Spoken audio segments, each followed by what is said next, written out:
Okay, here we go. All right. I'm gonna just demo or show a nice little trick you could do in Chi Sao. It's going against the other person relying on your sensitivity, his sensitivity. So if we're rolling, and I want to attack, let's say from this top position, I'm in Fook, he's in Bong, right? If I wanted to just do like a chop, because his Bong's a little low, let's say I just try to like come over top and chop. So because I'm at wrist to wrist, he can feel that. He uses the sensitivity, and he could do whatever, right? So, I mean, if I did the same, let's say I brought the hand down and I chopped or whatever, he's still feeling that, right? Because it's wrist to wrist.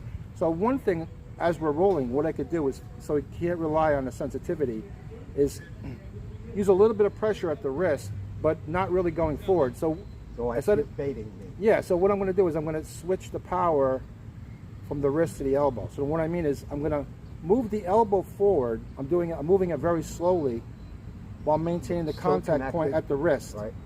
So, because he's feeling here. Right here. But he doesn't realize that my elbow's coming forward because I'm not putting forward pressure. It's just moving over top. I'm raising it up, moving it forward. When I get my elbow about the same height as my wrist or slightly above, then from there, I chop forward. So he doesn't feel it. He can maybe see it, but most people are looking mostly at the hand. They're not looking at the elbow, so it's very deceptive. So if I do that, some people would say, well, you're lifting your elbow up and this is exposed. But I still have the contact point. I know that I'm vulnerable here. Right. So if I come here and I raise my elbow, and if he attacks from here, I could simply still control his arm.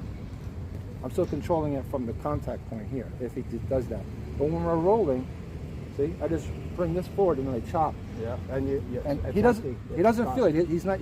He can only rely on the sight. See, and then if I come and I chop, he knows it's coming. Yep. He did like a Tanzao, I guess. So I pull and I chop and I come in with my right hand. Yeah, I can't block it. That's what I would. It would be 1-2 really quick. Yeah. But normally you don't feel that when I raise it here. Yeah, I don't feel it.